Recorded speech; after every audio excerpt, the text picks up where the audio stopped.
first shift of the game. They created a great opportunity. They scored a goal, unfortunately, for the Islanders. Matt Martin's skate was just offside, and so the Tom Kuhnhackl goal 33 seconds in wiped away. They're able to pick themselves up, still get a lead in the opening 2 minutes. They weren't going to be pushed away in the first period. They felt good about their games. They had a game plan, and it's just good hard work by the Islanders. They get the puck out to the point, and Pelech lets his shot go, and Jordan Eberle goes right to the front of the net. I mean, this is the key. Don't stand behind the net. Get yourself in position. Adam Pelech lets that shot go, and the poise and the veteran leadership of Jordan Eberle, who I thought honestly was the best forward on the ice for the Islanders. But Pittsburgh on a break there as Cizikas falls down. Mayfield poke checks. I mean, they did everything right, except for the Phil Kessel ended up with the puck on his stick, and he's been one of the more prolific goal scorers in playoffs, so he makes absolutely no mistake. And Pittsburgh takes the crowd out of the game just a little bit early on. And Brock Nelson's going to score on a power play. What a welcome relief for the Islanders, who have really struggled on the power play. Jordan Eberle, a beautiful pass on the forehand. If it's on the backhand, it's a much tougher play for Brock Nelson, but I like the quick movement of the puck, and then see where Nelson was on his forehand and a little hoist above the glove, and the Islanders get back in front 2-1. That was all in the first period. Brock Nelson scoring on the power play on the Islanders' first power play opportunity of the postseason. You see Jordan Eberle tonight. He had 2 points in 13 career playoff games coming in. He leaves with 2 more points, a goal and an assist, as part of his first Islander playoff game. He couldn't get that 20th goal during the regular season, but he didn't take long to get his first one in the playoffs. Well, he saved it. He just said, you know, what's the point? Although he certainly would have liked to have scored, and he did play hard down the stretch.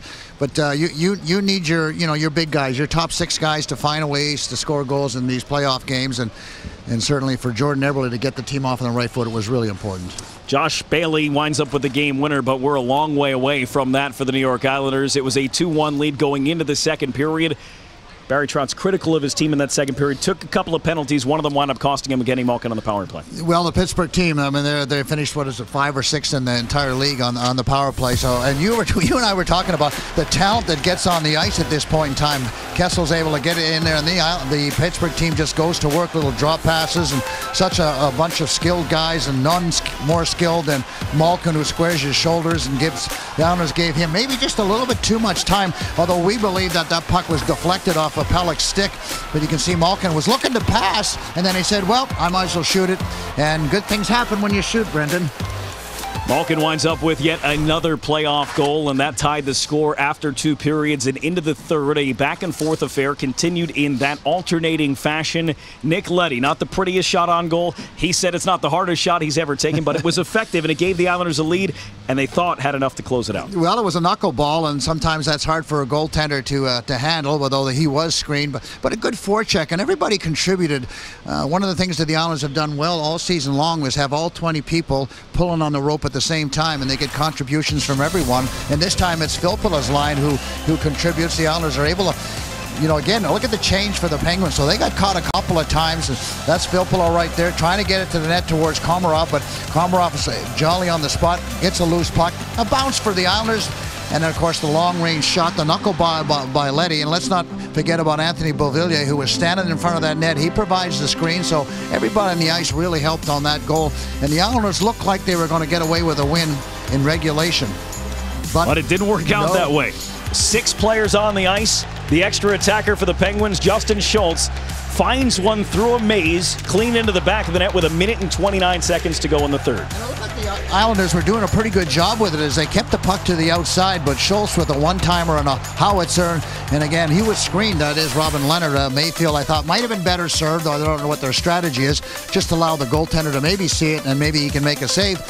Be that as it may, it still was a great finish to a game. Nick Leddy won a Stanley Cup with the Blackhawks back in 2013, so he's got plenty of playoff experience. It was his 4th career playoff goal, and he finished with 3 hits in 21 minutes of ice time tonight. Islanders thought they had won the game, or at least a chance to win the game. Final seconds of regulation, Josh Bailey hits the post. It stays out. I wonder what he was thinking about for 15 minutes in the dressing room getting ready for overtime. But he's also the one that gets the game-winning goal in overtime. As we take another look at it, it's brought to you by Northwell Health. Well, he's thinking, I'm going to get another try. This time I'm not going to miss. And it starts with a great clearing play, and then the Islander zone is. They turn it over. Josh Bailey's got the puck on the back check and just flips it off the boards and allows Eberle and And Barzal, who takes a lifetime to get a shot on net, finally gets a shot off the post. But Josh Bailey didn't stand there and watch. I mean, again, the anxious, the ability to want to score goals, that's the difference between winning and losing a lot of times. So look how long this takes. Boy, you talk about patience for a youngster, and he gets it off the post, but Josh Bailey beat the rest of the Penguins up the ice, Brendan. He sensed maybe that there might be a save. There wasn't a save, there was a goal post, and Josh Bailey becomes the hero of Game 1.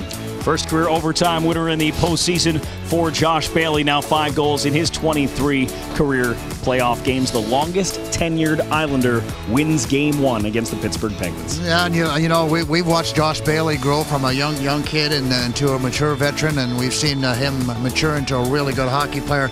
Expectations were high when he first started, and it took him a while to find his way in the National Hockey League. But boy, has he been a solid player, and he comes up big for his teammates tonight.